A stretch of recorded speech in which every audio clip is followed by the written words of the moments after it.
Hi, this is an episode of Cemeteries of DeKalb, and as you can tell, we're at a very busy place off State Road 101 in St. Joe, and this is Alton Cemetery.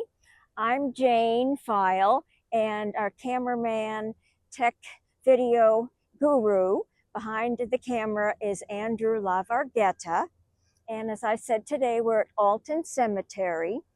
We are here because we want to remember the people who are buried here, and talking about them keeps their memory alive, and they're remembered. We chose this cemetery, Alton Cemetery, because every year since the Civil War, they have a Memorial Day cemetery. And I was here this year, and they were talking about a soldier, Jacob Coburn, and all the people who were buried here, and the interesting monuments. So let's walk this way and look at one of the tombstones, which is interesting. And this one, it's this one here. The family is the Hadsell family. And unfortunately, we can't read all of the names on the stones, but each one of these squares has a different symbol. And this is a rose, which means love and happy memories of the person who died. And this on the top is an urn, and that's a symbol for the people. They're turning to ashes and dust, and they're being carried inside the urn to heaven, where they will have a happy eternity, and they'll be resurrected.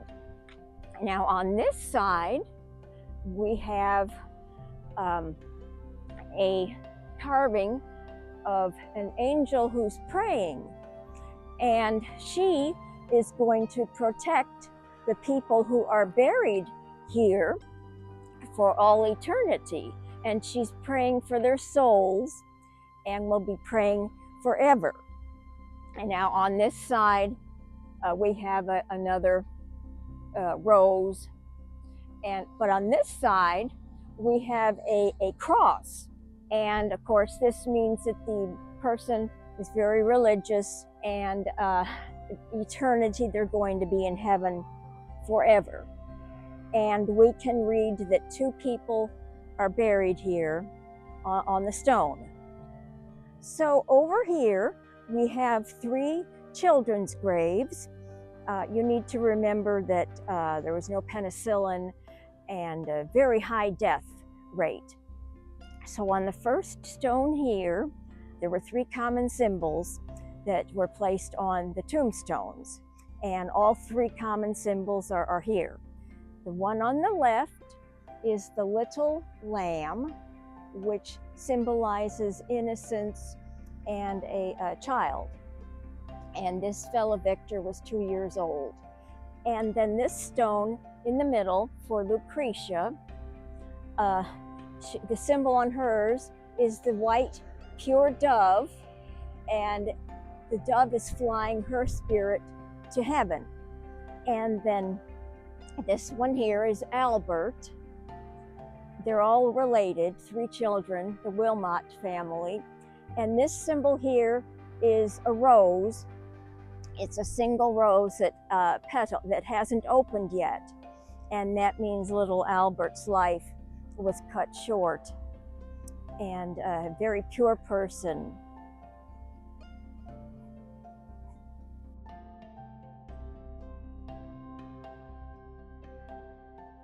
So now I want to tell you about 2 people who are buried here. They fought in the War of 1812. And one of them is Daniel Abel, and he was from Vermont. And he has a grave marker with the symbol, the War of 1812.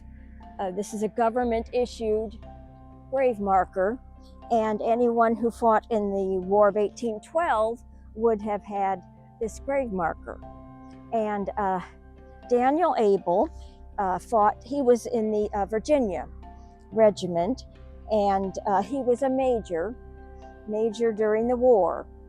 And then he moved here in the 1840s.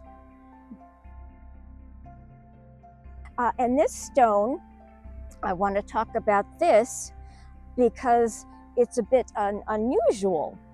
This is the Abel family, and the name is raised. It's usually recessed. And what's interesting about this, you can see the moss or whatever it is.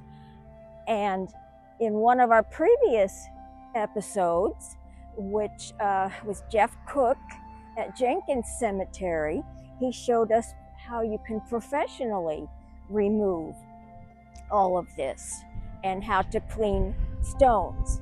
So what I want to tell you specifically about is George Abel, and he has, a lot of people had epitaphs, which were often sayings from the Bible, basically loved him, rest in peace. And it's very unusual for the epitaphs to survive. And this one is very easy to read. I'm just going to read the top line, which the words are, "Dearest husband, thou hast left us." And it's something personal that George's wife wanted to let everybody know is important about him. And something else about this stone is the urn, draped urn at the top of the stone. And of course the urn means a person's ashes are being sent to heaven, and the drapery is a shroud, and that means that the person is going to be mourned forever. The person who is left behind is going to grieve permanently until that person dies. And it also means the small veil that's between life and death, and that this person is very deeply mourned. And that, as I said before, the shroud that covers anything, an urn, a tombstone, was very popular during the Victorian era. So we are here in the cemetery. We're going to talk about another person who fought in the War of 1812. His name is Ebenezer Coburn, and his stone is very difficult to read. So Ebenezer moved here in 1838, early founding of the county, and he was an early justice of the peace. But this is him. He fought in 1812, and he has a pedestal for a tombstone, and that, and that means that eternity. This is very stable person.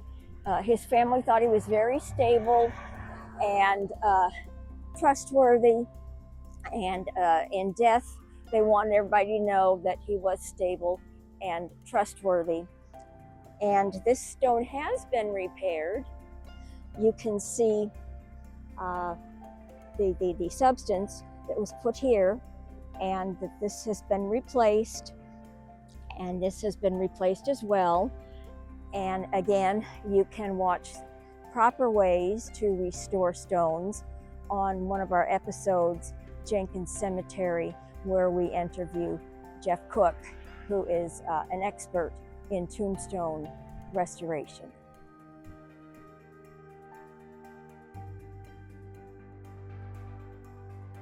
So this is the stone of the Jacob Coburn family. And when I was here on Memorial Day for the Memorial Day ceremony, he was the focus of the cemetery, he was the focus of the ceremony. And his name is Jacob O. Coburn, and he fought in the Civil War, and he was captured and sent to the Belle Isle prison in Richmond, Virginia. And it was an island in Richmond, and it was one of the worst prisons. It was a Confederate prison where they sent Union soldiers, and it was very bad. They were kept in tents and not often fed. So when Jacob was there, he wrote a diary of what he saw, and he died of starvation. And a lot of his prisoner friends from his unit, they died from the same thing. So he is buried there in Richmond. They didn't bring him home. It was in the middle of the war. He died in 1864. And another thing that's interesting about this stone is his wife, Minerva. She died and was not buried here either. And you can just barely make out the words that say, she is buried in the Auburn Cemetery in Auburn, Indiana. So if you want to find her stone where she's actually buried, you go to the Auburn Cemetery. This is a government-issued marker for people who fought in the Civil War, Union Army. And this is GAR, which stands for a Grand Army of the Republic. And it was formed right after the Civil War. And it was a support group for the families, for the soldiers. And they also tried to get legislation changed to help the veterans. And then over here on this side, the fella who carved the stone, he put his name in it, and he is Herbert Froelich, and this is Waterloo, and he was advertising his work and hoping that people would see this and contact him and have them build his stone. And during the 1870s, DeKalb had a fair, and he won several years for Best Carver of Marble. Today we've been at the Alton Cemetery talking about veterans of the War of 1812 and 1865, and how the veterans of 1865, the association was the Grand Army of the Republic. And we're looking forward to seeing you next time in Cemeteries of DeKalb.